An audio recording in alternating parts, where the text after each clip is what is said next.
हुन्छ, यहाँ सबैलाई ख्रीष्ट येशूको नाममा जय मसीह छ।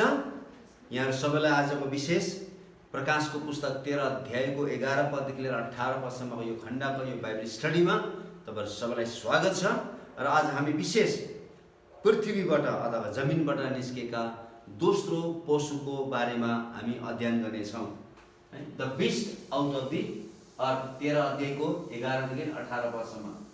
यूहन्नालाई है, प्रभु यीशु ख्रीष्टको चेला यूहन्नालाई पत्मस भन्ने टापुमा दर्शनमा अर्को एउटा पशु प्रकट गरिएको छ।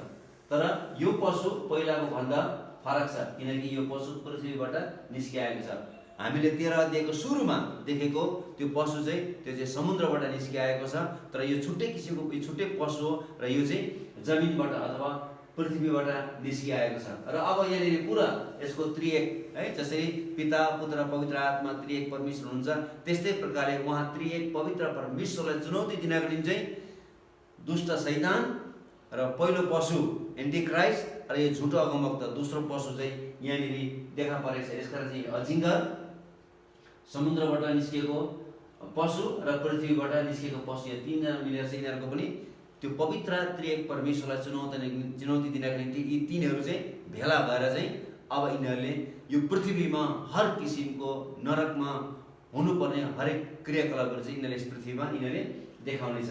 यसमा पृथ्वीबाट निस्किआएको पशुले समुद्रबाट को निस्किआएको पशुको अधिकारमा रहेर काम गर्नेछ र त्यसलाई बढाउने वा समर्थन गर्ने काममा त्यो समर्पित हुनेछ। यसकारण यो पशुको मुख्य काम भनेको चाहिँ पहिलो पशुको अधीनमा रहेर त्यसको अधिकार सहित त्यसप्रति पुरै समर्पित भएर चाहिँ त्यसलाई बढुवा गर्ने, त्यसलाई समर्थन गर्ने काम चाहिँ यो दोस्रो पशुले विशेष गर्नेछ। र यो पशुलाई चाहिँ झुटो अगमवक्ता भनेर पनि बाइबलको विभिन्न खण्डहरूमा उल्लेख गरेको छ। यसकारण चाहिँ यो दोस्रो पशुलाई चाहिँ झुटो अगमवक्ता पनि भनिएको छ। अब यसको बयान कस्तो छ भन्ने कुरा, यो कस्तो देखिन्छ भन्ने कुरो चाहिँ यहाँनिर स्पष्ट रूपले बताएको छ। एन्ड आई स एनादर बिस्ट है, मैले अर्को एउटा पशु देखेँ भन्ने कुरो यहाँ बताएको छ। यहाँ चाहिँ ग्रिक भाषामा चाहिँ आलोस भन्ने शब्द प्रयोग गरेको छ, अर्थात् एउटै किसिमको। हेर्नुहोस् है त, हेर्नुहोस् त, यो चाहिँ अर्को हो, एनादर तर सेम काइन्ड है त। अर्को पशु हो तर तिनीहरूको व्यवहार, तिनीहरूको चरित्र, तिनीहरूको काम गर्ने तरिका चाहिँ एउटै किसिमको छ है। त्यसले छुट्टै भूमिका, त्यसको छुट्टै भूमिका भए तापनि, यो दोस्रो पशुको भूमिका छुट्टै भए तापनि त्यसको चरित्र भने चाहिँ त्यही जङ्गली, लोभी, खन्चुवा र निर्दयी र विश्वासीहरूको विरोधी, अर्थात् भेडाको भेषमा चाहिँ त्यो ब्वाँसो हुनेछ। यसकारण चाहिँ पशु चाहिँ यो अर्कै पशु हो र पशु हेर्दाखेरि जस्तोको त्यस्तै छ, पहिलाको पशु जस्तै छ। तर हेर्नुहोस् त, यो चाहिँ फरक भए तापनि, यो छुट्टै किसिमको पशु भए तापनि यो चाहिँ के छ, चरित्रमा चाहिँ एउटै छ। हेर्नुहोस् त, यो चाहिँ के छ भन्दाखेरि चाहिँ भेडाको भेषमा चाहिँ यो चाहिँ पक्का ब्वाँसो हो, विश्वासीहरूलाई दुःख दिने, कष्ट दिने, त्यसको विरोध गर्ने। यसकारण चाहिँ त्यसको स्वभाव कस्तो छ, जङ्गली छ, एकदमै लोभी छ, एकदम खन्चुवा र एकदमै निर्दयी छ है। यसकारण चाहिँ त्यसलाई कहाँबाट आइरहेको देखिरहेछ, coming up out of the earth है, यो चाहिँ पृथ्वीबाट निस्किआइरहेको छ भन्ने कुरा। हामी त्यो पद पढाउँदा 11 पद, अनि पृथ्वीबाट निस्किरहेको अर्को एउटा पशु मैले देखेँ। बिर्ला भइहाल्यो, पृथ्वीबाट निस्किआएको हुन्छ, कमिङ अप है त। यहाँ चाहिँ as before, coming up is a present participle. यसले के देखाउँछ भन्दाखेरि चाहिँ कमिङ अप भनेको चाहिँ क्रमिक रूपमा हुँदै हुँदै विश्व नेताको शक्तिको रूपमा चढ्दै जानु हो। अथवा यो चाहिँ बिस्तारै बिस्तारै चाहिँ के हुँदैछ, यो चाहिँ शक्तिमा आउँदै आउँदै बढ्दै बढ्दै बढ्दै गएको कुरालाई चाहिँ देखाउँछ। यो चाहिँ पृथ्वीबाट निस्किआएको भन्ने कुरालाई चाहिँ यो चाहिँ बिस्तारै बिस्तारै त्यो शक्तिमा चाहिँ त्यो चाहिँ बलवान हुँदै गएर चाहिँ त्यो चाहिँ त्यो माथि त्यो शिखरमा पुगेको कुरालाई यसले देखाएको छ। आउट अफ द अर्थ, हेर्नुहोस् न, पृथ्वीबाट आएको छ भन्ने कुरा त्यहाँनिर बताएको छ, आउट अफ द अर्थ है। यसले के देखाउँछ भन्दाखेरि चाहिँ यो चाहिँ पहिलो जनावर अथवा पहिलो पशु र यो दोस्रो पशुमा चाहिँ यही फरक छ। पहिलो पशु चाहिँ समुद्रबाट निस्केर आएको छ भनेदेखि चाहिँ यो पशु चाहिँ पृथ्वीबाट अथवा जमिनबाट निस्केर आएको छ।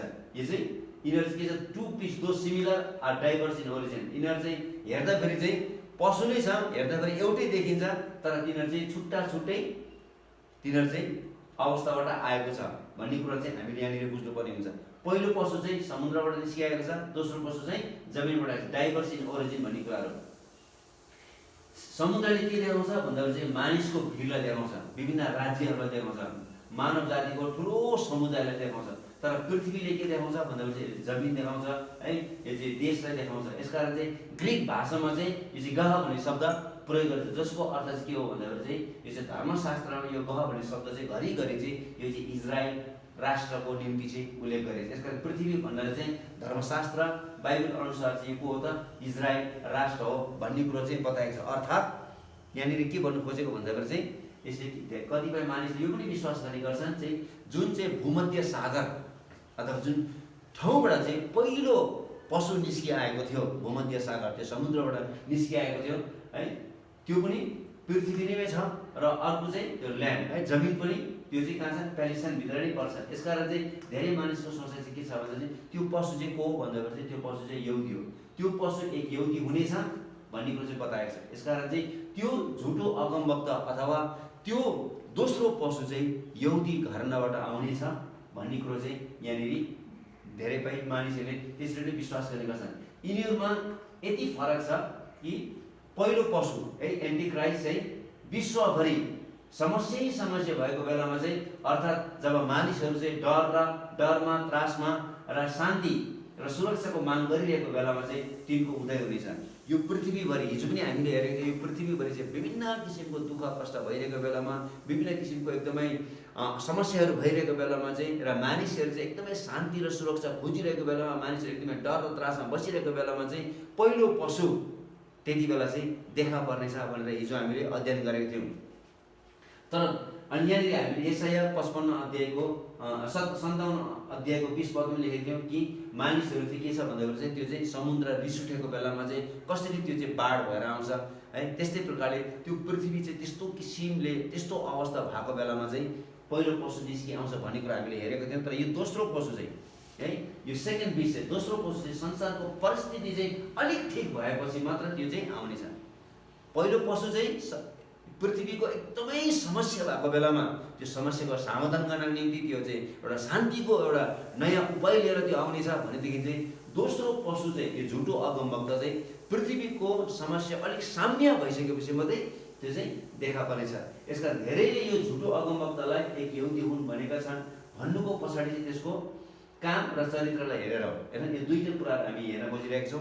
यो दुईटा कुरालाई हेरेर चाहिँ धेरै मानिसले के विचार गर्ने गर्छ भन्दाखेरि चाहिँ यो झुटो अगमवक्त चाहिँ पक्कै पनि एक यहुदी हुनुपर्छ भन्ने कुराहरू अर्थ लगाएको छ। यो दुईटा कुराहरू के रहेछ भन्दाखेरि चाहिँ पहिलो कुरो चाहिँ के छ भन्दाखेरि चाहिँ एलिया अगमवक्तले झै यो झुटो अगमवक्तले विभिन्न चमत्कार गरेर पशुको पूजा गर्न मानिसहरूलाई सुर्याउनेछ। हामी पढाउँदैयौँ 12 पद र 13 पद, त्यसले कस्तो किसिमको चमत्कार गर्नेछ है। त्यसले पहिलो पशुको उपस्थितिमा त्यही पशुको सारा अधिकार चलाउँदथ्यो र पृथ्वी र त्यसका सम्पूर्ण बासिन्दाहरूलाई पहिलो पशुको पूजा गर्न लाउँथ्यो, जसको घातक चोट निको भएको थियो।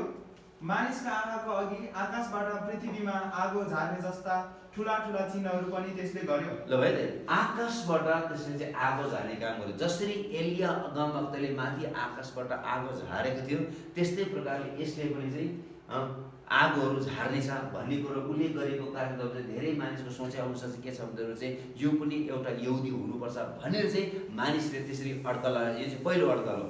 दोस्रो अड्कल चाहिँ यो चाहिँ यहुदी हो भनेर कसरी अड्कल लगाएको छ भन्दाखेरि चाहिँ हामी त्यो पद फेरि पढौँ त 11 पद। अनि पृथ्वीबाट निस्किरहेको अर्को एउटा पशु मैले देखेँ, त्यसको पनि थुमाको जस्तै दुईवटा सिङ थिए। ल भाइ, त्यसको चाहिँ थुमाको जस्तै दुईवटा सिङहरू थियो भन्ने कुराहरू बताएको छ। यसकारण चाहिँ यो पशुको यहुदीहरूले बलि चढाउने थुमाको जस्तो दुई सिङ छ है भनेको त्यो कारणले गर्दाखेरि चाहिँ यिनीहरूले के अड्कल लगाएको छ भन्दाखेरि चाहिँ यो झुटो अगमवक्ता चाहिँ यहुदी घरानाबाट नै आउनेछ भनेर त्यसरी अड्कल लगाएको छ। किनभने थुमाको दुईटा सिङ, थुमा चाहिँ यहुदीहरूले पवित्र परमेश्वरको आराधना गर्दाखेरि चढाउने एउटा बलिको रूपमा तिनीहरूले लिएको कारणले गर्दाखेरि चाहिँ यसको पनि त्यो थुमाको जस्तै दुईटा सिङ छ भनेको कारण त्यसरी अड्कल काटेको कारणले गर्दाखेरि चाहिँ यो झुटो अगमवक्ता चाहिँ यहुदी हो भनेर त्यसरी अड्कल गर्छ। तर यस्तो किसिमको विचार चाहिँ हाम्रो यो शिक्षामा चाहिँ उचित हुँदैन, यसकारण हामी त्यसलाई मान्दैनौँ। 7 वर्षको पछिल्लो 3.5 वर्षको अवधिमा शैतान र पहिलो पशुले यहुदीहरूलाई कुनै पनि मूल्यमा खुसीले जिउन दिँदैन। हेर्नुहोस् है त, पछिल्लो 3.5 वर्षको त्यो महासङ्कटमा दुष्ट शैतानले र एन्टिक्राइस्टले कुनै पनि मूल्यमा यहुदी मानिसहरूलाई चाहिँ सहजसँगले चाहिँ जिउन दिन सक्दैन। किनभने त्यो पहिलो पशुले धार्मिक रूपमा पहिलो स्थान ओगटेको कारणले यो झुटो अगमवक्ता र शैतानले त्यो पहिलो पशुलाई बढावा दिएकोले यहुदीहरूलाई जिउन सजिलो हुँदैन। हेर्नुहोस् है त, किनभने जुन मन्दिर यहुदी मानिसहरूले एन्टिक्राइस्टको सहायताद्वारा सबै ठाउँबाट सुरक्षा सहित जुन मन्दिरको निर्माण गरेको थियो, अब त्यही मन्दिरभित्र चाहिँ त्यो एन्टिक्राइस्टको त्यो पशुको मूर्ति स्थापना गरेको कारणले गर्दाखेरि त्यसले पहिलो आराधनाको त्यो स्थान ओगटेको कारणले गर्दाखेरि चाहिँ इजरायलीहरूलाई यो चाहिँ असहनीय हुनेछ है। जसको कारणले गर्दाखेरि चाहिँ यो शैतानले पनि र यो दोस्रो पशु यो झुटो अगमवक्ताले त्यो पहिलो पशुको आराधना अथवा पूजालाई चाहिँ पहिलो प्राथमिकता दिएको कारणले गर्दा चाहिँ इजरायलीहरूलाई यो चाहिँ एकदमै असहनीय हुनेछ भन्ने कुरा खोजेको। यसकारण 17 पदमा त्यही कुरा लेखेको छ है।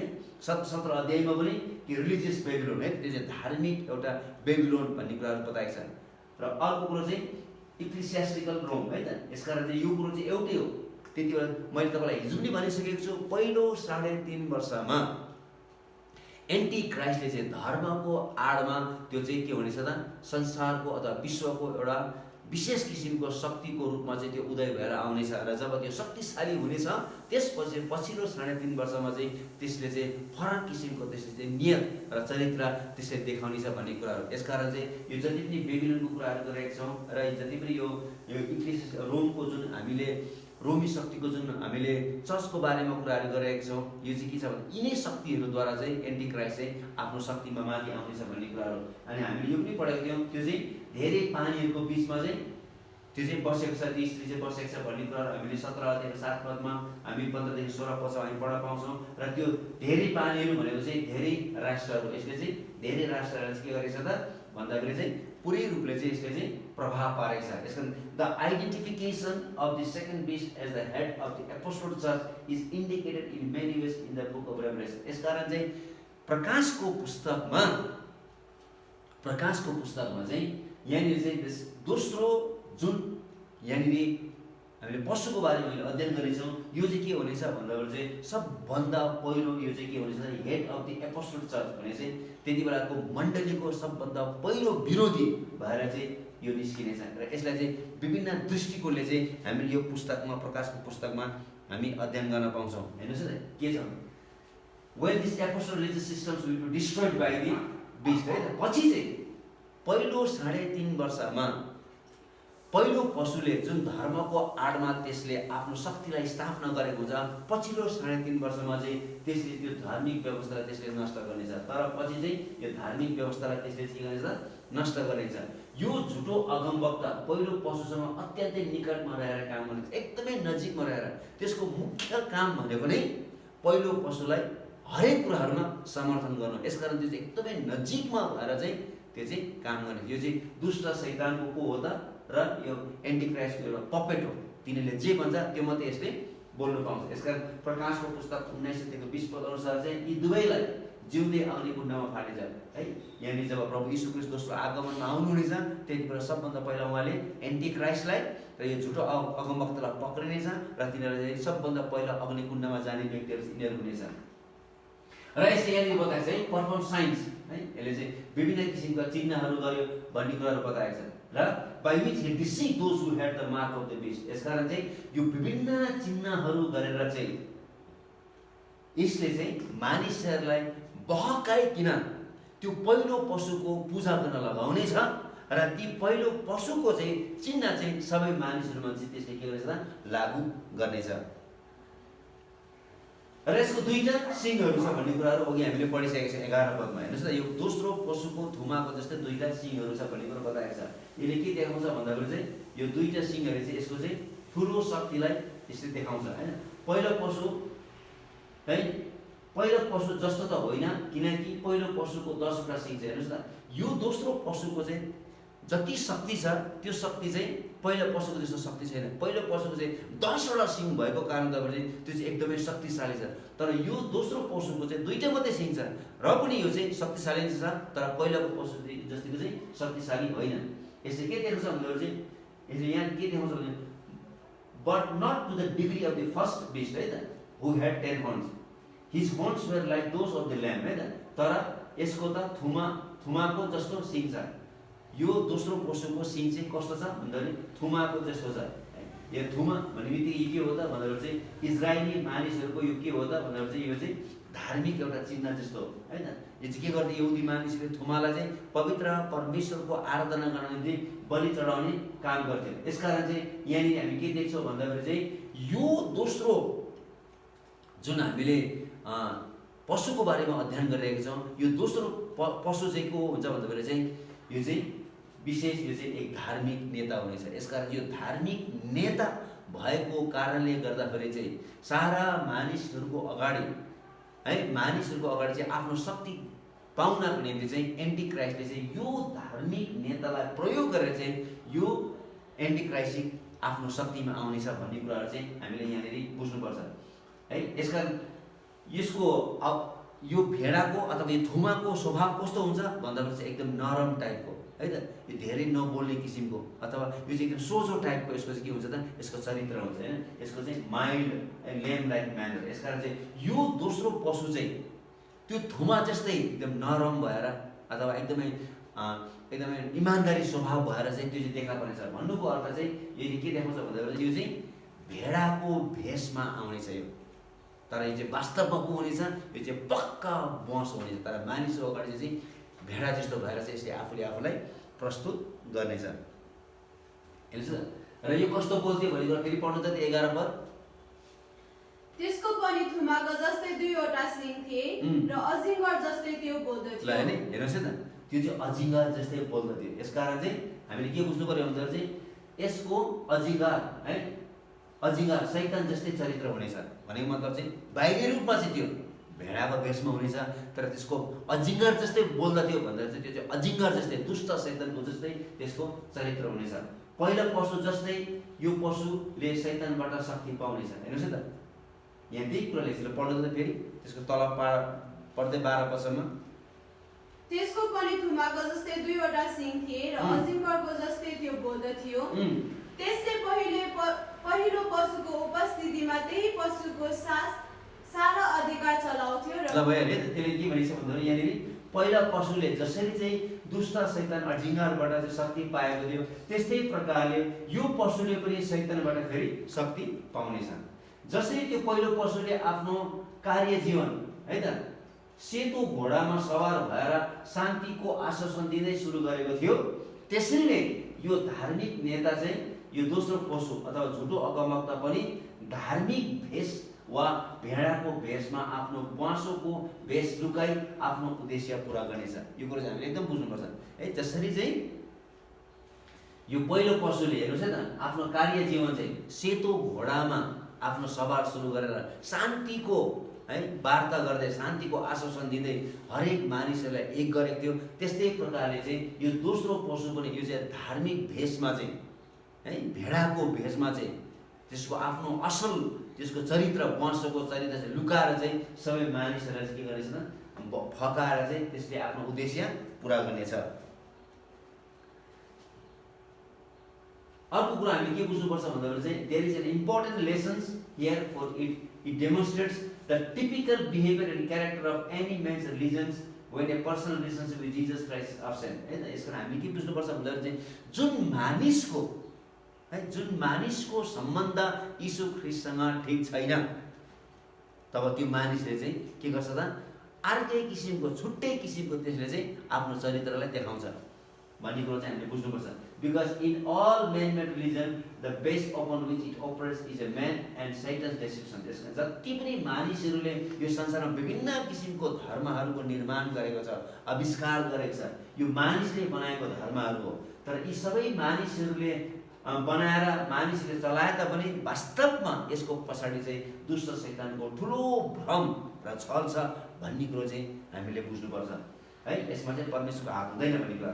Most religions will claim to be humanitarian है। धेरै मानिसहरूले चाहिँ हामी चाहिँ एकदम मानवताको हिसाबले चाहिँ हामीले धर्महरूको सृजना गरेका छौँ, धर्महरू हामीले निर्माण गरेका छौँ, बनाएका छौँ। यो धर्ममा आउनुहोस् भनेर चाहिँ तिनीहरूले चाहिँ विभिन्न किसिमको है प्रेम गर्ने कुराहरू देखाउँछ। समाजमा तिनीहरूले विभिन्न किसिमको वास्ताहरू विभिन्न देखाउँछ र एकदम त्यो चाहिँ के हुनसक्छ, एकदमै त्यो चाहिँ वास्तविक जस्तै देखिन्छ। तिनीहरूले जुन किसिमको कामहरू गरेको हुन्छ, धर्म कर्महरू गरेको हुन्छ, त्यो चाहिँ एकदमै वास्तविक जस्तो देखिन्छ। तर त्यसको पछाडि चाहिँ है दुष्ट शैतानको भयङ्कर ठुलो हात हुन्छ। जुन कुरो चाहिँ हामी पहिलो तिमोथी 4 अध्यायको 1 देखि 3 पदसम्म, दोस्रो कोरिन्थी 11 अध्यायको 13 देखि 15 पदसम्म यहाँ गएर हामी एकैपल्ट पाउँछौँ। त्यो चाहिँ दुष्ट शैतान चाहिँ ज्योतिको दूत भएर देखा पर्नेछ, तर वास्तवमा त्यो चाहिँ को हो भन्दा त्यो चाहिँ कर्तुत छ, त्यो चाहिँ धूर्त छ, त्यो एउटा भ्रम हो भन्ने कुरा। यसका जति पनि यो संसारमा मानिसहरूले जति पनि धर्म कर्महरू गर्ने गर्छन्, जति पनि नयाँ नयाँ धर्महरू उदय भएर आइरहेको छ, यसको पछाडि चाहिँ मानिसले यसलाई आविष्कार गरेको जस्तो देखेको भए तापनि यसको पछाडि चाहिँ दुष्ट शैतानको भयङ्कर ठुलो हात छ। किनभने दुष्ट शैतानले मानिसहरूलाई भ्रममा पारेको छ भन्ने कुरा। यसकारण के हुनेछ, त्यस्तो मानिसहरू चाहिँ एकदमै ठुलो, एकदमै निर्दयी हुनेछ र तिनीहरू चाहिँ एकदमै हत्यारा हुनेछ र तिनीहरू चाहिँ कस्तो हुनेछ भन्दा एकदमै जङ्गली जनावर जस्तै हुनेछ। Whenever people do not have. यसकारण जब ती मानिसहरूलाई चाहिँ कसरी हुन्छ, दुष्ट शैतानले चाहिँ आफ्नो अधीनमा ल्याएर नै छोड्नेछ। जस्तै नमुनाको लागि हेर्नुहोस् न, जस्तै उदाहरणले नमुनाको लागि धर्मको नाममा धेरै सताउनेर आएको छ। यदि हामीले यो इन्क्विसिसन्स भन्ने शब्द हामीले पढ्यौँ भनेदेखि चाहिँ है रोमन क्याथोलिक चर्चले चाहिँ 1233 एडीमा, 1542मा र स्पेनमा चाहिँ 1478मा यिनीहरूले चाहिँ कसरी चाहिँ क्रिस्चियनहरूलाई यति ठुलो यिनीहरूले सताएको छ। यिनीहरूले एउटा विशेष किसिमको यो तहकिकात भन्छ है, एउटा झुटा शिक्षाको यो झुटो शिक्षाको विरोधमा बनाएको एक विशेष विधि हो है। यो विशेष विधि अथवा स्वभाव यो रोमन क्याथोलिक चर्चले चाहिँ तिनीहरूको सिद्धान्तको विरोधमा जो जति उठ्छ तिनीहरूलाई चाहिँ सताउनुपर्छ भनेर चाहिँ यिनीहरूले विशेष किसिमको एउटा विधि बनाएको छ र यसलाई चाहिँ इन्क्विसिसन्स भनिन्छ है। यसको नाउँमा चाहिँ जति पनि मानिसहरू रोमन क्याथोलिकको चर्चको सिद्धान्तको विरोधमा खडा भएका थिए, ती मानिसहरू चाहिँ एकदमै नराम्रोसँगले यिनीहरूलाई चाहिँ के गरेको छ, सताएको छ। र मुसलमानहरूको बिचमा र यहुदीहरूको बिचमा पनि भयङ्कर ठुलो स्पेनमा समस्या भएको छ 1478मा। यसकारण अहिले चाहिँ जति पनि यो न्यू एज मुभमेन्टहरू प्रत्येक दिन चाहिँ देखा परिरहेको छ है, यसमा पनि केही भिन्नता छैन। यी यस्तै हो खास, यो विभिन्न किसिमको यिनीहरूले यो मानिसहरूले होइन, यो मानिसहरूलाई सहायता गर्न बनाएको एउटा विशेष सिद्धान्त भए तापनि तिनीहरूको भाषा हेर्दा चाहिँ सबै क्रिस्चियनहरूलाई सताउन बनाएको एउटा विधि हो अथवा तिनीहरूको शिक्षाको विरोधमा खडा हुने जो कोहीलाई पनि के गरिन्छ, खेदो गरिन्थ्यो।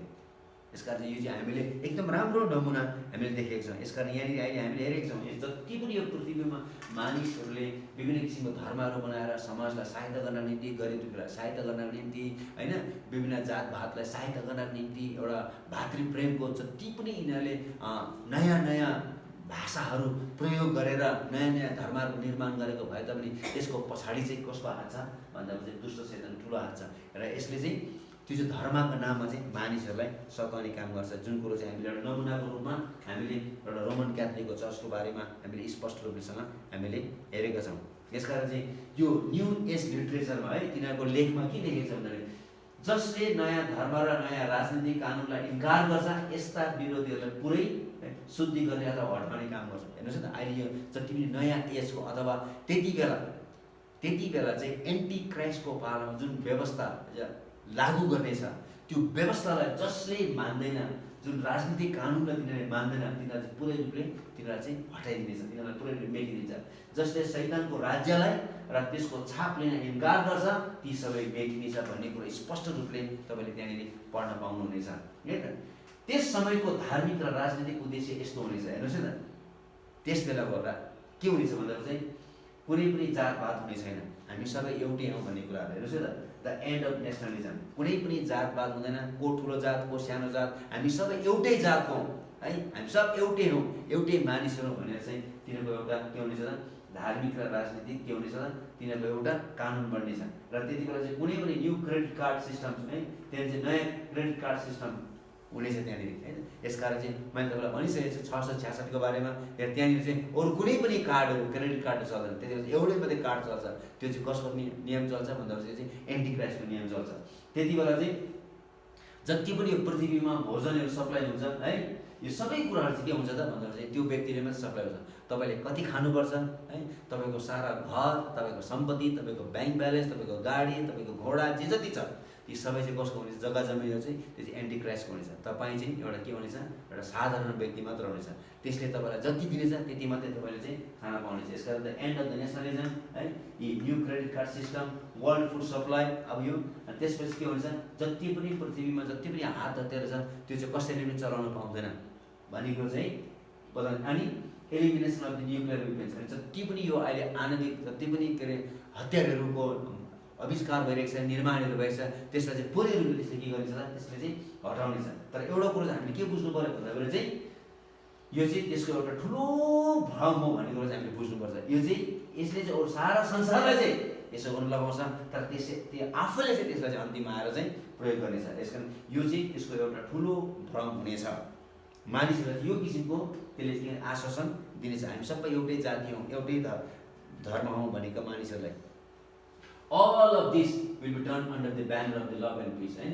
याद गर्नु, यो चाहिँ सबै चाहिँ एउटै के गरेछ त, एउटै छाता मुनि गरेछ। त्यसको छाता चाहिँ के हुन्छ, तिनीहरूको स्लोगन है, तिनीहरूको नारा चाहिँ के हुनेछ भन्दाखेरि चाहिँ यी प्रेम र शान्ति र के हुनेछ त, विश्वभरि विश्वव्यापी भातृप्रेमको एउटा चाहिँ तिनीहरूको ठुलो नारा हुनेछ, हेर्नुहोस् न, love and piece and universal brotherhood. यो ब्यानरमा चाहिँ है, यो ब्यानरमा चाहिँ यिनीहरूको एउटा स्लोगन हुनेछ है, विश्वव्यापी भातृप्रेमको नाराले लाखौँ मानिसको महत्त्वाकांक्षा र आशाको ध्यानलाई यिनीहरूले आकर्षित गर्नेछ, जसलाई केन्द्र पछाडि शक्तिको अभियानमा असल उद्देश्यसहित आउनेछ। हेर्नुहोस्, यिनीहरू सबैजना मानिसहरू चाहिँ केन्द्रित हुनेछन् है, एउटै कुरामा केन्द्रित हुनेछन् र यिनीहरू चाहिँ ठुलो यिनीहरूको महत्त्वाकांक्षा र यिनीहरूको चाहिँ है ध्यानलाई मानिसहरूले आकर्षित गर्नेछ र यो चाहिँ राम्रो उद्देश्य भनेर मानिसहरू आउनेछ। यो अभियानलाई यस्तो प्रकारले प्रस्तुत गरेको हुनेछ, केवल कठोर र झगडालु किसिमका मानिसहरूले मात्र यस्तो उच्च विचारलाई चाहिँ विरोध गरेछ। संसारको कुनै पनि मानिसले चाहिँ है यो प्रेम, शान्ति र भातृप्रेम, यो तीनवटा स्लोगनलाई चाहिँ कुनै पनि मानिसले, पृथ्वीका मानिसले इन्कार गर्न सक्दैन। यो चाहिँ एकदम यस्तो उच्च प्रकारले मानिसहरूलाई यस्तो राम्रो प्रकारले प्रस्तुत गरेको हुनेछ, सबै मानिसले यसलाई स्वीकार गरेछ। खालि झगडालु किसिमका मानिसहरू र कठोर किसिमको मानिस, नबुझ्ने मानिसहरूले मात्रै यसको इन्कार गर्छ, तर प्रायः कसैले पनि यसको चाहिँ इन्कार गर्दैन। हेर्नुहोस् न, यसका चाहिँ यसले के गर्नेछ न, यसले चाहिँ सबै मानिसको सोचलाई यसले चाहिँ आकर्षित गर्नेछ। यसकारण चाहिँ तर है सच्चा इजरायलीहरूले र क्रिस्चियनहरूले, त्यति बेलाको क्रिस्चियनहरूले चाहिँ यस्तो शैतानको व्यवस्थाको विरोध गरेछ। त्यति बेला चाहिँ इजरायलीहरूले र पवित्र परमेश्वरलाई विश्वास गर्ने मानिसहरूले मात्रै यस्तो किसिमको अभियानलाई तिनीहरूले विरोध गरेछ, किनभने तिनीहरूलाई थाहा हुनेछ यो चाहिँ यसको चाल हो भन्ने कुराहरू। तर संसारका मानिसले चाहिँ यसको चाल हो, यो एउटा भ्रम हो भन्ने कुरो चाहिँ बुझ्दैन। यसका सबै मानिसहरू चाहिँ त्यसको पछि लाग्नेछ। हेर्नुहोस् न, यसकारण चाहिँ अब यसको के हो त, सल्युसन के हो त है, अब सबै कुराहरू के खोसिनेछ त। हेर्नुहोस् न, for this there is another solution. हेर्नुहोस् न, अब त्यसको व्यवस्था नमानेर के हुनेछ त, हेर्नुहोस् न, अब यो इजरायलीहरूले, क्रिस्चियनले त्यसको व्यवस्थालाई पटक्कै मान्दैन, तर अब तिनीहरूलाई के हुनेछ भन्दाखेरि चाहिँ त्यसको सल्युसन एउटै मात्रै हुनेछ। तिनीहरूको चाहिँ के गर्नेछ, तिनीहरूको चाहिँ एकदमै नराम्रोसँगले तिनीहरूको बेइज्जत गरिनेछ, तिनीहरूको एकदम विद्रोह गर्ने, तिनीहरूलाई एकदम नराम्रोसँगले सताउनेछ, तिनीहरूलाई भोजन दिने छैन, तिनीहरूलाई भोकै मार्नेछ है, र तिनीहरूको सबै कुराहरू खोसिनेछ, लिक्विडेसन है, सबै कुराहरू इजरायली मानिसहरूको र क्रिस्चियनहरूको सबै कुराहरू खोसिनेछ र तिनीहरूलाई एकदमै नराम्रोसँगले तिनीहरूलाई खेदो गर्नेछ। यस्तो किसिमको व्यवस्था लागू गरिनेछ जो कुनै पनि मूल्यमा लागू गरेर मानिसहरूलाई लाइनमा ल्याउनेछ। हेर्नुहोस् न, यस्तो किसिमले यो व्यवस्थालाई लागू गर्नेछ कि जस्तो सुकै मानिसले मै हो भन्ने मानिसलाई पनि तिनीहरूले चाहिँ यो बाटोमा चाहिँ तिनीहरूले जसरी पनि ल्याउनेछ, नत्र भने तिनीहरूको सबै सम्पत्तिहरू खोसिनेछ, तिनीहरूको सम्पूर्ण ज्यान लिनेछ। यसकारण चाहिँ मानिस डरले भए तापनि, करले भए तापनि यो व्यवस्थालाई मानिसहरूले जसरी पनि पालन गर्नुपर्नेछ। हेर्नुहोस् न, रोममा पनि पहिला पनि, प्राचीन रोममा पनि यस्तै भएको थियो। पहिलाको रोममा पनि पहिला यस्तै भएको थियो। हेर्नुहोस् न, रोम कति कठोर र निर्दयी थियो भन्ने कुरो रोमको रङ्गस्थलमा भएको घटनाहरूले जनाउँछ। हेर्नुहोस् न, त्यति बेला चाहिँ मानिसले के गर्थे, रोम चाहिँ यस्तो अप्ठ्यारो किसिमको एउटा सहर थियो र यहाँनिर चाहिँ मानिसहरू चाहिँ केवल मनोरञ्जनको कुराहरू मात्रै खोजिन्थ्यो। यसकारण चाहिँ यिनीहरू चाहिँ जहिले पनि रङ्गशालामा चाहिँ विभिन्न किसिमको घटनाहरूको है त्यहाँनिर घटनाहरू हुँदाखेरि चाहिँ यिनीहरू मनोरञ्जन लिन जान्थ्यो। त्यहाँनिर चाहिँ विभिन्न किसिमको मानिसहरू है तरवारले लड्ने गर्थ्यो र जुन मानिसले धेरै मान्छेलाई मार्थ्यो त्यसलाई ग्ल्याडिएटर्स फाइट भन्थ्यो है त। तरवारबाजीहरू एकदम तरवार लिएर चाहिँ तिनीहरूले एकदमै ठुलो युद्ध गर्थ्यो, एकअर्कासँग लडाइँ गर्थ्यो र जसले अन्तिममा जित्थ्यो त्यो मानिस चाहिँ त्यो रोममा भएको त्यो कैदबाट चाहिँ तिनीहरू चाहिँ स्वतन्त्र पाउँथ्यो। यसकारण चाहिँ रोमका मानिसहरू चाहिँ यस्तो किसिमको है युद्ध तरवारको युद्ध हेर्नको निम्ति रङ्गशालामा प्रत्येक दिन जाने गर्थ्यो। त्यति मात्रै नभएर चाहिँ कुनै पनि क्रिस्चियनहरूलाई त्यति बेला पक्रिँदाखेरि चाहिँ त्यो क्रिस्चियनहरूलाई चाहिँ लिएर आउँथ्यो र एक कुनाबाट क्रिस्चियनलाई छोडिदिन्थ्यो र अर्को कुनाबाट चाहिँ जङ्गली जनहरू छोडिदिन्थ्यो र सबै त्यो मानिसहरू रङ्गशालामा बसेका मानिसहरू चाहिँ चिच्याइकन रमाउट लिन्थ्यो र त्यो जनावरले चाहिँ खेदिकन त्यो क्रिस्चियनहरूलाई चाहिँ मार्ने गर्थ्यो। र प्राचीन संसारको चरित्र जस्तो थियो त्यति बेलाको है अन्तिम त्यो 7 वर्षको चरित्र एन्टिक्राइस्टको राज्य पनि त्यस्तै हुनेछ भन्ने कुरोहरू चाहिँ हामी यहाँनिर अध्ययन गर्छौँ। हेर्नुहोस् यी मानिसहरू रङ्गशालामा बसेर तरवारबाज ग्ल्याडिएटर्सहरू लडेको र क्रिस्चियनहरूलाई जनरको अघि फालेर ती जनरले खेदी मारेको रमिताको मनोरञ्जन लिने गर्थे। हेर्नुहोस् न, अब हेर्नुहोस् न क्रिस्चियनहरू किन मारिन्थ्यो त त्यो चाहिँ हामीले बुझ्नुपर्छ। त्यो प्राचीन रोममा क्रिस्चियनहरूलाई किन मारिन्थ्यो भन्दाखेरि चाहिँ यीशुको आराधना गरियो भनेर मारिएको होइन, पहिलो कुरो हामीले बुझ्नुपर्छ। दोस्रो कुरो किनभने रोमी संसारमा विभिन्न धर्महरू थिए, विभिन्न संस्कृतिहरू थिए, कसले कसको पूजा गर्थ्यो भन्ने कसैलाई पनि वास्ता हुँदैन थियो। यति मात्रै हो कि जुनसुकै धर्म तिमीहरू मान, तर तिमीहरूले त्यो धर्म मान्ने क्रममा संस्कृति मान्ने क्रममा चाहिँ राज्यको एकतामा चाहिँ आँच आउनु हुँदैन र औपचारिक रूपमा चाहिँ तिमीहरूले के गर्नुपर्छ भन्दाखेरि चाहिँ सम्राटको चाहिँ पूजा चाहिँ गर्नुपर्छ। त्यो चाहिँ तिनीहरूको एउटा नियम थियो है त। त्यसकारण चाहिँ तिनीहरू जुनसुकै धर्म माने तापनि त्यो धर्म सँगसँगै चाहिँ रोमी सम्राटको पूजा पनि गर्नु पर्थ्यो अथवा रोमी सम्राटको नाममा चाहिँ तिनीहरूले खरानीहरू चढाउनु पर्थ्यो, यसो केही न केही धुपहरू बाल्नु पर्थ्यो र रोमी साम्राज्यको एकतामा अथवा राज्यको एकतामा चाहिँ कुनै पनि आँच आउनु हुँदैन थियो। तर क्रिस्चियनहरूलाई the reason the Christians were killed was because they were rebels है। क्रिस्चियनहरूलाई मार्नुको एउटा मुख्य उद्देश्य चाहिँ तिनीहरू चाहिँ विद्रोहीहरू हो भनेर चाहिँ रोमीहरूले त्यसरी ठानेको थियो। किनभने तिनीहरूले चाहिँ यीशु ख्रिस्टको के गर्थ्यो त साँचो आराधना गर्थ्यो र तिनीहरूको सोचाइ के थियो भन्दाखेरि चाहिँ यीशु ख्रिस्टको चाहिँ आराधना गर्दाखेरि चाहिँ यिनीहरूले चाहिँ यो हाम्रो राज्यमा चाहिँ ठुलो एउटा के आउनेछ, डर आउनेछ, एकदममा आँच आउनेछ भनेर तिनीहरूलाई विशेष किसिमको एउटा थ्रेट, स्पेसल थ्रेट भएको कारण। किनभने तेस्रो शताब्दीमा होइन 3rd सेन्चुरीमा चाहिँ डाइक्लेसियन भन्ने सम्राटको पालामा जब उच्च घरानाका मानिसहरू ठुलो सङ्ख्यामा ख्रिस्टलाई विश्वास गर्न थाले, हेर्नुहोस् है त, तब चाहिँ क्रिस्चियनहरूलाई चाहिँ मार्न थालेको थियो। किनभने यदि तिनीहरूले यीशुलाई पनि विश्वास गरेर यीशुलाई पनि आराधना गरेर सम्राटको पनि पूजा गरेको भएदेखि चाहिँ तिनीहरूलाई कुनै पनि हानि हुने थिएन। तर क्रिस्चियनहरूले चाहिँ सबै किसिमका मिश्रित पूजाहरू इन्कार गरेको कारणले गर्दाखेरि र केवल यीशुको मात्रै आराधना गरेको कारणले गर्दाखेरि चाहिँ वास्तवमा चाहिँ क्रिस्चियनहरूलाई चाहिँ त्यति बेला सताएको थियो र यो चाहिँ अब आउने भविष्यको राज्य पनि त्यस्तै हुनेछ, जसले चाहिँ त्यो मूर्तिलाई पुज्दैन ती सबैलाई चाहिँ मार्नेछ। यसकारण चाहिँ त्यति बेला पनि तपाईँले आफ्नो आफ्नो धर्म चाहिँ तपाईँले चाहिँ गर्न पाइन्छ त, मान्न चाहिँ पाइन्छ, तर त्यसको मुख्य धर्म चाहिँ के हुनेछ भन्दाखेरि चाहिँ त्यसको मुख्य धर्म चाहिँ त्यति बेला चाहिँ पवित्र परमेश्वरको मन्दिरमा जुन मूर्ति खडा गरेको हुन्छ त्यो मूर्तिलाई चाहिँ गएर चाहिँ पूजा गर्नुपर्ने हुन्छ र जसले त्यो मूर्तिको पूजा गर्दैन त्यसलाई चाहिँ मारिनेछ। हेर्नुहोस् प्राचीन संसारमा जस्तो नियम थियो त्यति बेला त्यस्तै त्यो नियम त्यहाँनिर हुनेछ। अब 12 पदको पहिलो भाग पढाउँदा त्यसको प्रभुत्व कति हुनेछ भन्ने कुराहरू ल पढाउँदा ल। त्यसले पहिलो पशुको उपस्थितिमा त्यही पशुको सारा अधिकार चलाउँदथ्यो। ल हेर्नुहोस् त, he exercised all the authority of the first beast in his presence। पहिलो पशुको अधिकार चाहिँ त्यसकै उपस्थितिमा त्यसले चलाउँथ्यो। त्यसको प्रभुत्व कहाँसम्म थियो भन्ने कुरा हेर्नुहोस् न, इन हिज प्रेजेन्स भन्ने कुरा बताएको छ। इन हिज प्रेजेन्स भने चाहिँ ग्रिक भाषामा चाहिँ इनोपियोन भन्ने शब्द प्रयोग गरेको छ, जसको अर्थ चाहिँ त्यसको अधिकार वा त्यसको पक्षमा भन्ने अर्थ लाग्छ। यसकारण चाहिँ यसको आफ्नो कुनै पनि अधिकार छैन, यो झुटो अगमवक्ताको कुनै पनि अधिकार छैन, यो दोस्रो पशुको आफ्नो कुनै पनि अधिकार छैन। यसले जति पनि त्यो अधिकार पाएको छ त्यो सम्पूर्ण अधिकार चाहिँ त्यसले चाहिँ पहिलो पशुबाट पाएको छ भन्ने कुरो बताएको छ। हेर्नुहोस् है त, by the authority of or on behalf of. यसले के जनाउँछ भने यो झुटो अगमवक्ताको आफ्नो शक्ति छैन अथवा कुनै अधिकार छैन, तर त्यसलाई दिएको अधिकार हो, जुन अधिकारले त्यसले चाहिँ पहिलो पशुको हरेक इच्छाहरू पुरा गर्नुपर्ने थियो र संसारलाई त्यो पहिलो पशुको पूजा गर्न मानिसहरूलाई मनाउनु पर्ने थियो। यसकारण चाहिँ यसले चाहिँ के गरिरहेको छ भन्दाखेरि चाहिँ हिजो त्यसको प्रभुत्व चाहिँ के हो भन्दाखेरि चाहिँ त्यसको आफ्नो शक्ति चाहिँ छँदै छैन।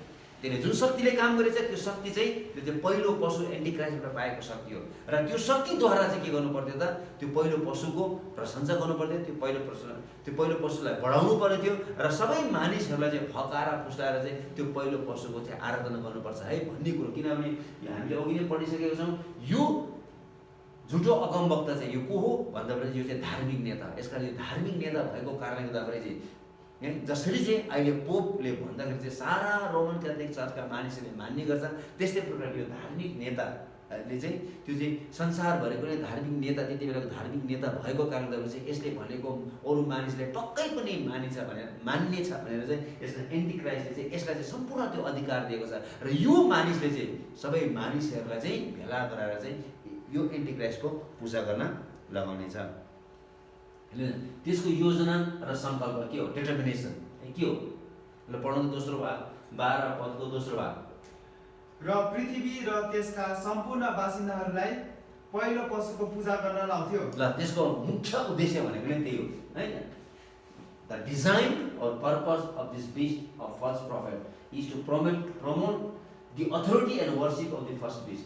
यसकारण यसको मुख्य उद्देश्य जसरी चाहिँ पवित्र आत्मा परमेश्वर अहिले यस पृथ्वीमा हुनुहुन्छ र क्रिस्चियनहरूलाई चाहिँ उहाँले उत्साह दिनुहुन्छ, प्रोत्साहन दिनुहुन्छ पवित्र परमेश्वरको महिमा गर्नको निम्ति, त्यस्तै प्रकारले चाहिँ यो चाहिँ है दुष्ट शैतानको चाहिँ यो चाहिँ तेस्रो व्यक्ति भएको कारणले गर्दा यसले पनि यसको मुख्य उद्देश्य र यसको मुख्य योजना भनेको चाहिँ पहिलो पशुको आराधना गर्न लगाउनु हो र त्यसको अधिकारलाई के गर्नु हो, त्यसको अधिकारलाई चाहिँ बढुवा दिनु हो।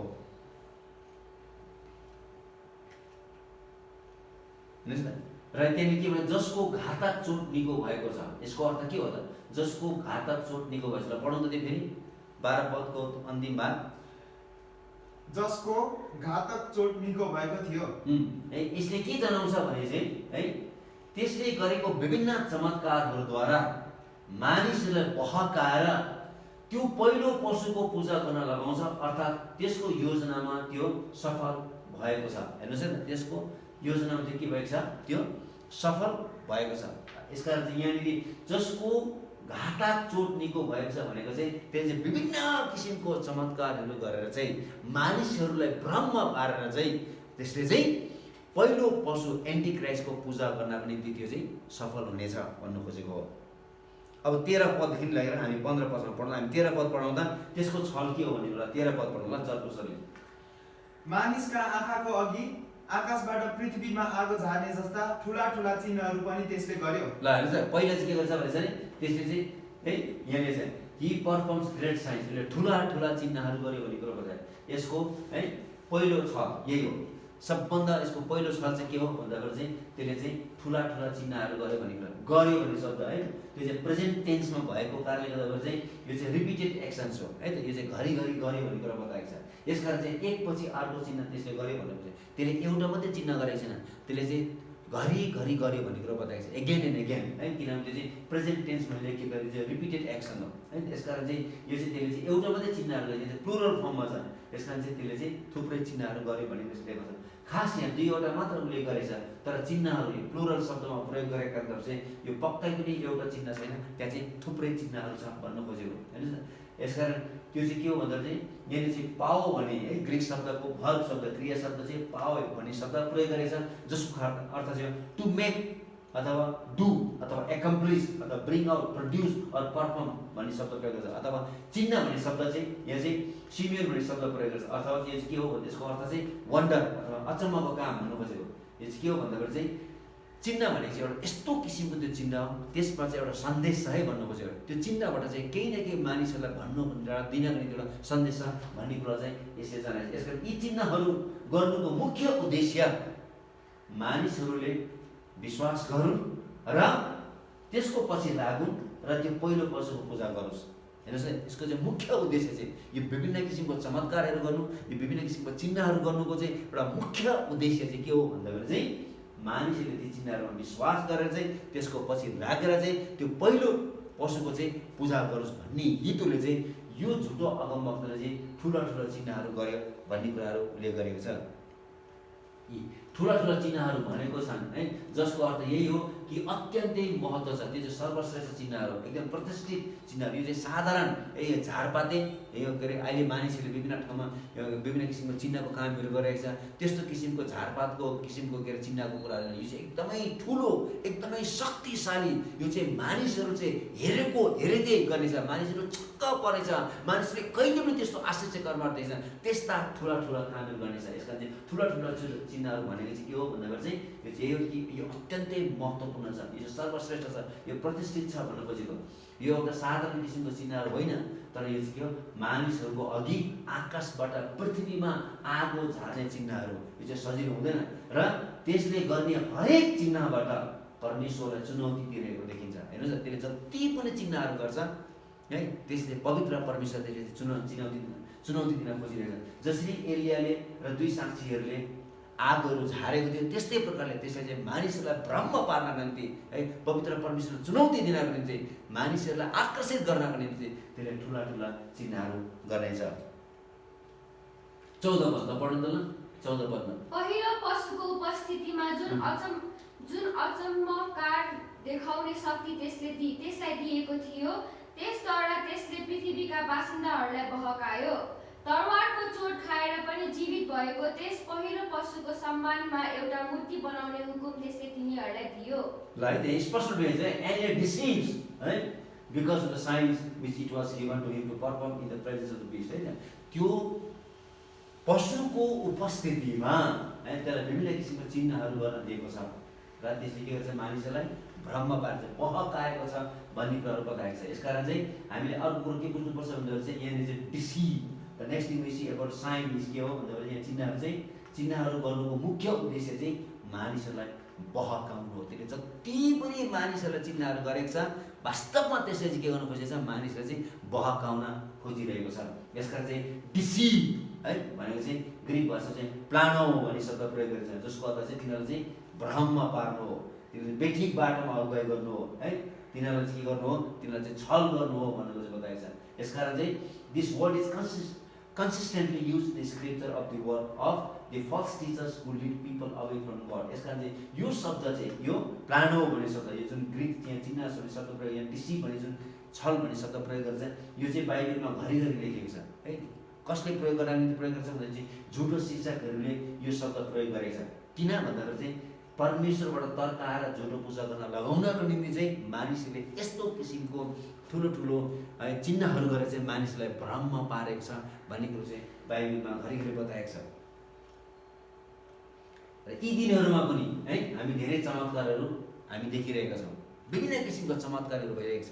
विभिन्न मानिसहरूले यसो आँखा बन्द गरेर अनि नचाहिने कुराहरू अथवा चाहिने कुराहरू बोलिरहेको छ। हेर्नुहोस् न यदि हेर्नुहोस् न यस्तो चमत्कारहरूले प्रभुको साँचो महिमा हुन्छ र मण्डलीको वृद्धि हुन्छ र मानिसहरूमा साँचो परिवर्तन आउँछ भनेदेखि चाहिँ यस्तो चमत्कारहरू गर्नु एकदमै ठिक छ है त। तीनटा कुराहरू हुनुपर्छ हैन परमेश्वरको महिमा हुनुपर्छ मण्डली वृद्धि हुनुपर्छ र मानिसहरूमा साँचो परिवर्तन आउनुपर्छ।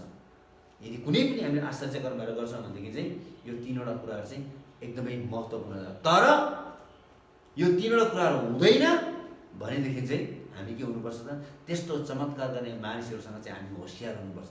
त्यसले परमेश्वरलाई महिमा पनि दिँदैन त्यसले मान्छेको परिवर्तन हुँदैन र त्यसले चाहिँ मण्डली वृद्धि होइन तर मण्डली फुटाउने काम हुन्छ। यसकारण यस्तो किसिमको चमत्कारहरूबाट चाहिँ हामी के हुनुपर्छ त होसियार हुनुपर्छ, किनभने अहिले यी दिनहरूमा चाहिँ परमेश्वरको नाउँमा धेरै मानिसहरू चाहिँ चमत्कार गर्न निम्ति निस्किएको छ र त्यस्ता मानिसले चाहिँ धेरै मण्डलीहरूलाई फुटाएको छ र त्यस्ता मानिसको जीवन परिवर्तन पनि भएको छैन। यस कारण हामी सच्चा क्रिस्चियनहरूले के बुझ्नु पऱ्यो भन्दाखेरि कुनै चमत्कार हाम्रो मण्डलीमा अथवा कुनै पनि ठाउँमा हुन्छ भनेदेखि चाहिँ सबभन्दा पहिला परमेश्वरको महिमा हुनु पऱ्यो, दोस्रो कुरो मण्डली वृद्धि हुनु पऱ्यो, तेस्रो कुरोहरू चाहिँ जति पनि मानिसको जीवनमा त्यो चमत्कारहरू भएको छ र जति पनि मानिसले त्यो चमत्कारको अनुभव गरेको छ र जति पनि मानिसले त्यो चमत्कार देखेको छ ती मानिसको जीवन चाहिँ साँचो रूपले परिवर्तन हुनुपर्छ। अर्को कुरा 14 पदमा फेरि हेर्नुहोस् के रहेछ भन्दाखेरि चाहिँ perform in the presence of the beast, हेर्नुहोस् त्यो पशुको है उपस्थितिमा त्यसले के गरेको छ भन्दाखेरि चाहिँ त्यसले त्यो चमत्कारहरू गरेको छ। 14 पदमा the power to produce the sign is Satan's, होइन त्यसले जुन किसिमको त्यसले अचम्मको र अलौकिक चमत्कार गरेको छ त्यसले आफ्नो शक्तिले गरेको छैन, त्यो चाहिँ कसको शक्तिले गर्छ? दुष्ट शैतानको शक्तिले गरिरहेको छ। जुन कुरो हामी प्रकाशको पुस्तक 13 अध्यायको 2 पदमा, दोस्रो तेस्सलोनिके 2 अध्यायको 9 पदमा यही पढ्न पाउँछ। र यहाँनिर झुटो अगमवक्ताले performs them in the interest and by the authority of the first beast, यसकारण उ चाहिँ आफ्नो स्वेच्छाले होइन है, आफ्नो फाइदाको निम्ति होइन, तर पहिलो पशुको फाइदाको निम्ति र पहिलो पशुको इच्छा अनुसार चाहिँ त्यसले चाहिँ यस्तो अचम्मको कामहरू चाहिँ त्यसकै उपस्थितिमा गरेछ है। As in ever this is meaning of in the presence of है चाहिँ यसले के गर्छ? But repetition serves to stress the purpose brought out in the next sentence, है telling those who dwell on the earth to make an image to the, यसले सबै कुरोहरू हेर्नुहोस् है त यो 14 पदको यो पहिलो भागले जति पनि त्यसको उपस्थितिमा यी सबै कार्यहरू चमत्कारहरू गर्नुको मुख्य उद्देश्य चाहिँ के हो भन्दाखेरि चाहिँ यी सबै चिन्हहरू गर्नुको उद्देश्यको पछाडि चाहिँ के छ भन्दा चाहिँ मानिसलाई प्रभाव पारेर त्यसको पछि लाग्न र पछिल्लो पहिलो पशुको सम्मानमा एउटा मूर्ति बनाई पूजा गर्नु। त्यो 14 पदमा स्पष्ट रहेछ है। जति पनि त्यसले यो चमत्कारहरू गरेको छ मानिसलाई भ्रममा पारेर मानिसलाई फस्लाई गरेर चाहिँ त्यसको पछि लगाएर चाहिँ पहिलो पशुको चाहिँ मूर्ति बनाएर चाहिँ के गर्नु गरेछ? पूजा गर्न लगाएको छ। 15 पदमा है, अब हामी अन्तिममा आइपुगेका छौँ है। 15 पदमा के छ? पढाउँदा 15 पद। त्यस पहिलो पशुको मूर्तिमा सास हालिदिने अनुमति त्यसलाई दियो। ल है त, ल भइहाल्यो है त। पहिलो कुरो चाहिँ के छ भन्दाखेरि चाहिँ त्यो पहिलो अनुमति के दिन्छ? सास हाली अनुमति दियो है। त्यसले विभिन्न किसिमको चमत्कारहरू गरेर मानिसलाई फस्लाई गरेर ल अब चाहिँ पहिलो पशुको चाहिँ मूर्ति बनाउनुपर्छ भनेर मानिसहरू आफै नै सुर्केर आएको छ र के भएको छ त? पहिलो पशुको मूर्ति चाहिँ कहाँ बनाएको छ? कहाँ राखेको छ? जुन ठाउँमा यहुदी मानिसले पवित्र परमेश्वरको आराधना गर्थे त्यो ठाउँमा चाहिँ त्यो घृणित वस्तु त्यो मूर्तिलाई चाहिँ त्यहाँनिर स्थापना गरेको छ। मानिसहरूलाई चमत्कार मानिसहरू आफै नै आएर ल अब हामी यसको मूर्ति बनाउनुपर्छ भनेर चाहिँ मानिसहरू आएछ। अब त्यो मूर्तिलाई चाहिँ यो झुटो अगमवक्ताले के गरेछ त? त्यसलाई चाहिँ सास हाल्ने के दियो भनेछ? फेरि पढ्नु त त्यस पहिलो पशुको मूर्तिमा सास हालिदिने अनुमति त्यसलाई दियो। अनुमति त्यसले सास हाल्ने अनुमति त्यसलाई दियो भन्ने कुरा यहाँनिर के बताएको छ भने the image which breeds and speaks the second great deception, है त। अब अर्को दोस्रो छल चाहिँ त्यसले के गरेको छ भन्दाखेरि चाहिँ त्यसले चाहिँ त्यो मूर्तिलाई बोल्ने बनाउँछ। त्यो चाहिँ एउटा छल हो। हेर्नुहोस् न, तपाईँले यहाँनिर एकदम राम्रोसँगले अध्ययन गर्नुपर्छ है। यहाँनिर चाहिँ वर्ड इमेज भन्ने शब्द प्रयोग गरेको छ। हेर्नुहोस् न, यहाँ चाहिँ मूर्ति भन्ने शब्द प्रयोग, त्यसको चाहिँ प्रतिरूप भन्ने शब्द प्रयोग गरेको छ होइन। यो चाहिँ आइकोन भन्ने ग्रिक शब्द प्रयोग गरेको छ, जसको अर्थ चाहिँ यो चाहिँ साधारण एउटा कपी मात्रै होइन। यो चाहिँ साधारण एउटा कपी मात्र होइन, तर in fact part is the concept very reality of the thing which it is a likeness. भनेको मतलब चाहिँ त्यो पहिलो पशु त्यो एन्टी क्राइस्ट जस्तो थियो त्यस्तै नै यिनीहरूले चाहिँ त्यहाँनिर मूर्तिको स्थापना गरेछ।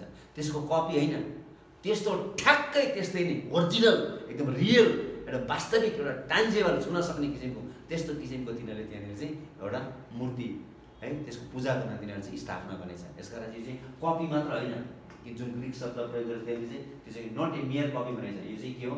रियालिटी भन्ने कुरो बताएको छ। यसकारण image is design not only to portray the likeness to the beast but the reality of his rule and worship. हेर्नुहोस् है त, यो चाहिँ त्यो पहिलो पशुको हेर्नुहोस् है त्यसको एउटा प्रतिरूप मात्रै त्यहाँनिर खडा गरेको होइन, तर त्यसको वास्तविक शासन र त्यसको कसरी साँचो पूजा गर्नुपर्छ भन्ने कारणले वास्तविकता कारणले पनि त्यो चाहिँ त्यहाँनिर चाहिँ स्थापना भएको छ।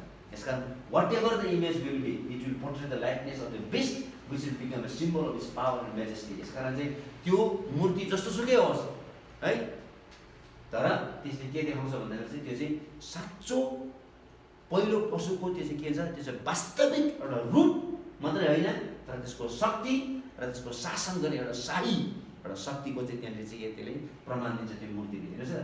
And the character of system, अनि त्यो मूर्तिले चाहिँ त्यसको व्यवस्थाको चरित्र कस्तो हुनेछ भन्ने कुरो पनि त्यसले चाहिँ देखाउँछ। अर्को कुरो हामीले के बुझ्नुपर्छ भन्दाखेरि चाहिँ we should note that image is mention 3 times है। यसका चाहिँ यो इमेज भन्ने शब्द चाहिँ 3 ठाउँमा विशेष प्रयोग गरेको छ। यहाँ 14 अध्यायको 9 पदमा, 11 पदमा, 15 अध्यायको 2 पदमा, 16 अध्यायको 2 पदमा र पछि पनि हामी पढ्न पाउँछौँ। यो चाहिँ 19 अध्यायको 20, 15, 20 अध्यायको 4 पदमा। यसका चाहिँ इमेज भन्ने शब्द है त, यहाँनिर चाहिँ प्रतिरूप भन्ने शब्द यहाँ चाहिँ 3 पटकसम्म उल्लेख गरेको छ। The image becomes the centre of the false worship. यसका त्यो इमेज नै, त्यो पहिलो पशुको त्यो प्रतिरूप नै अथवा त्यो मूर्ति नै के हुनेछ त, सबै मानिसको पूजाको चाहिँ केन्द्रबिन्दु हुनेछ है। And the final stage of the apostasy and identity. यसका चाहिँ धर्म त्यागको है र मूर्ति पूजाको चाहिँ त्यो चाहिँ के हुनेछ, त्यसले चाहिँ एकदम चरम त्यसले दिनेछ अथवा त्यसको चरम सीमा हुनेछ। अन्तिममा त्यहाँ के छ भन्ने कुरा हेर्नुहोस् त, ल पढौँ त ल फेरि त्यस दोस्रो भाग। यस हेतुले कि पशुको त्यो मूर्ति बोल्न सकोस् र यस पशुको मूर्तिलाई नबुझ्नेहरू मारियोन्। ल हेर्नुहोस् त, त्यो पशु चाहिँ बोल्न सकोस् भनेको छ, बोल्न सकोस्। Finally we are told that false prophet is able to give breath to the image है त। र अन्तिममा चाहिँ त्यसले के चाहिँ यस्तो सास फुकिदिनेछ है, यो चाहिँ जीवन पाएको जस्तो मात्र देखिन्छ। हेर्नुहोस् न, तपाईँले राम्रोसँगले बुझ्नुपर्छ। यहाँनिर चाहिँ एकदमै कन्फ्युजन हुँदैन है। यहाँनिर चाहिँ एकदमै यो जुन मूर्ति खडा गरेको छ पवित्र परमेश्वरको मन्दिरमा र जुन झुटो अगमवक्ताले त्यो मूर्तिलाई त्यसले सास हालिदिएको छ र त्यो चाहिँ के छ, यो चाहिँ जीवित भएको जस्तो मात्रै है त, जीवित भएको जस्तो मात्र देखिन्छ। त्यो चाहिँ जीवित भएको जस्तो मात्रै देखिन्छ, तर वास्तविक त्यसमा चाहिँ जीवन, त्यो चाहिँ जीवन होइन। यो चाहिँ साँचो जीवनलाई चाहिँ ग्रिक भाषामा यो जियो भन्ने शब्द प्रयोग गरेको छ है, यो शब्द प्रयोग गरेको छ है। तर यो जीवन चाहिँ यहाँ होइन भन्नुहुन्छ, यहाँ चाहिँ अर्कै शब्द प्रयोग गरेको छ है। यहाँ चाहिँ ब्रेथ अथवा न्युमा भन्ने शब्द मात्रै प्रयोग गरेको छ। यसकारण चाहिँ तर सास मात्र है, त्यो चाहिँ त्यसलाई सास मात्र हालिदिएको छ, त्यो चाहिँ जीवित प्राणी भएको छैन। हामी जस्तै त्यो चाहिँ जीवित प्राणी चाहिँ भएको छैन, तर त्यो मूर्तिमा चाहिँ सास मात्रै हालिदिएको छ ताकि त्यसले बोल्न चाहिँ सक्छ, त्यसले बोल्न चाहिँ सक्छ।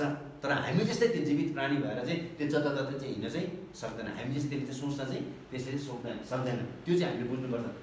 तर सास मात्र, किनकि सास फेर्नु पनि जीवित हुनुको एक चिन्ह हो।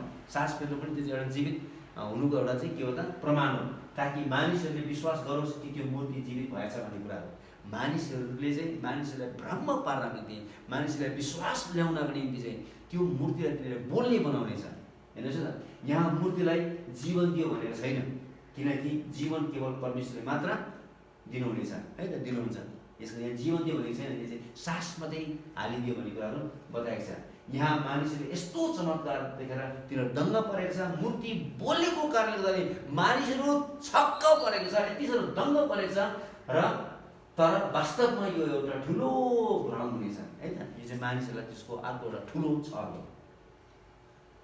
है त। यसका यहाँ तपाईँले के बुझ्नु पर्यो भन्दाखेरि चाहिँ यहाँनिर है, since breath or breathing is one of the signs of life, men thing that image lives but John is careful to say that he gives life. यहाँ त एकदमै यूहन्नाले जब यो पत्र लेखेको छ, यो चिठी लेखेको छ अथवा यो प्रकाशको पुस्तक लेखेको छ, उसले चाहिँ यहाँ एकदमै मिलाएर मात्रै भन्न सकेको छ यो चाहिँ जीवित प्राणी भएको छैन, तर यो चाहिँ के भएको छ, त्यसले सास मात्रै हालिदिएको छ र त्यो बोल्न चाहिँ सकेको छ, तर हामी जस्तै जीवित प्राणी चाहिँ भएको छैन भन्ने कुराहरू चाहिँ बताएको छ। यसका त्यो चाहिँ हामीले एकदमै स्पष्ट रूपले बुझ्नुपर्छ। अर्को कुरा हेर्नुहोस् न, मूर्ति बोल्यो भन्ने कुरा बताएको छ है त, मूर्ति बोल्ने भयो भन्ने कुरा बताएको छ हैन। र यसले this is not a further confirmation, this is to be a further confirmation of the miraculous nature of the beast image। यो चाहिँ अर्को एउटा चमत्कारको के हो त, एउटा प्रमाण हो कि मूर्ति त्यसले बोल्ने बनाएको छ। कतिले यो एउटा मोडर्न इलेक्ट्रोनिक रोबोट टाइपको टेक्नोलोजी हुन्छ भनेर चाहिँ धेरै मान्छे चाहिँ एउटा रोबोट जस्तो हुन्छ भनेर चाहिँ मूर्तिहरूले त्यो के अरे मानिसहरूले विश्वास गर्ने गर्छ, अथवा त्यो पहिलो पशु अथवा त्यो एन्टी क्राइस्टको मूर्ति चाहिँ जब मन्दिरमा राखिनेछ, त्यो जब बोल्न थाल्छ कतिपय मानिसले अहिले त्यसलाई चाहिँ त्यो एउटा रोबोट जस्तो हुनेछ, मोस्ट मोडर्न रोबोटको एउटा टेक्नोलोजी त्यहाँ हुनेछ भनेर चाहिँ कतिपय मान्छेले विश्वास गरेको छ। तर मान्छेहरू अहिले चाहिँ रोबोट कस्तो हुन्छ भन्ने कुरा मान्छेले देखिसकेको छ, बुझिसकेको छ। यसकारण त्यहाँनिर रोबोट त्यसरी राखेर बोल्ने बनायो भने चाहिँ मान्छेले पत्याउँदैन। यसकारण चाहिँ यहाँनिर चाहिँ त्यो यस्तो त्यो चाहिँ त्योभन्दा पनि ठुलो हुन्छ भन्ने कुरा, त्योभन्दा पनि गहकिलो हुन्छ, त्योभन्दा पनि अझै मान्छेले सोच्नै नसक्ने किसिमको चमत्कार त्यहाँनिर हुन्छ। त्यसले सासले बोल्न सक्छ भन्नु खोजेको। यसकारण चाहिँ त्यो चाहिँ एउटा रोबोट है, त्यो चाहिँ मोस्ट मोडर्न रोबोट टेक्नोलोजी होइन, तर त्यो साँच्चीकै है। किनभने यदि त्यो रोबोट राख्यो भने चाहिँ कोही पनि मान्छे चाहिँ यसले विश्वास गर्दैन, मान्छेहरू चाहिँ है, यसकारण चाहिँ पत्याउँदैन पनि। यसकारण in the days of Daniel है त, दानियलको बेलामा होइन, दानियलको बेलामा जसरी मानिसहरूले मूर्ति पूजालाई है पुज्नको निम्ति इन्कार गरेछ, सद्रक मेसक र अबेदनगोले राजा नबुझेर बनाएको मूर्तिलाई पुज्न इन्कार गरेर तिनीहरूलाई आगोको भट्टीमा तिनीहरूलाई फालिदिएको थियो, मृत्युदण्ड दिएको थियो। हेर्नुहोस् न, त्यस्तै प्रकारले यहाँनिर चाहिँ मूर्तिलाई नपुज्नेहरू, त्यो 15 पदको अन्तिम पद पढाउँदा, र त्यस पशुको मूर्तिलाई नपुज्नेहरू मारियोन्। त्यो मूर्तिलाई नपुज्नेहरूलाई मारौँ भने जसरी दानियलको पुस्तकमा पनि बेबिलोनको पालामा मानिसहरूले मूर्ति पूजा नगर्दाखेरि र विभिन्न समयमा मूर्तिहरूलाई नपुजेको भएको बेलामा मानिसलाई मारिएको छ, त्यस्तै प्रकारले यहाँ पनि के गर्छ त, मूर्तिलाई नपुज्नेहरूलाई चाहिँ मारिनेछ। यसकारण तपाईँले राम्रोसँग विचार्नुहुन्छ, यो दण्ड चाहिँ मूर्ति आफैले दिनेछ। किनभने मूर्ति आफै बोल्ने भएकोले त्यस मूर्तिले त्यसलाई नपुज्नेलाई मार्ने आज्ञा दिनेछ है। मूर्ति आफैले, किन त्यो बोल्न थालिसकेको छ, र जसले त्यसलाई पुज्दैन त्यसले नै के गर्नेछ त, आज्ञा दिनेछ। Undoubtedly Lord gives when it speaks है त। त्यसकारण when many will be killed, धेरैजना मारिनेछ है, र धेरैजना भाग्नेछ। तर त्यहाँनिर के हुन्छ, ठुलो समस्या हुनेछ, किनभने त्यो मूर्तिलाई नपुजेको कारणले गर्दाखेरि। हुन्छ, आज हामीले दोस्रो पशुको बारेमा हामीले अध्ययन गरेका छौँ, र हामी यो दोस्रो पशुको बारेमा हामी अझै अध्ययन गर्नेछौँ, सकेको छैन। र यहाँनिर चाहिँ दोस्रो पशु चाहिँ जमिनबाट निस्किएर आएको भन्ने कुराहरू हामीले सिकेका छौँ। पहिलो कुरो। दोस्रो कुरो चाहिँ यो चाहिँ एउटा धर्मगुरु हो अथवा धार्मिक नेता हो भन्ने कुरा हामीले बुझेका छौँ। तेस्रो कुरा हामीले के बुझेका छौँ भने यसको आफ्नो कुनै पनि शक्ति छैन, बल छैन। यसले जति पनि शक्तिहरू पाएको छ त्यसले चाहिँ दुष्ट शैतानबाट र त्यो पहिलो पशुबाट पाएको छ, र यसले जति पनि कामहरू गर्छ त्यसले चाहिँ पहिलो पशुको आदरको निम्ति, त्यसको इज्जतको निम्ति, त्यसको बढुवाको निम्ति त्यसले गर्ने गर्छ। र त्यसले जति पनि चमत्कारहरू गर्नेछ त्यसको आफ्नो बलले होइन, तर त्यो पहिलो पशुको बलले गर्नेछ। र यसको मुख्य उद्देश्य चाहिँ के हो भन्दाखेरि चाहिँ सारा मानिसहरूलाई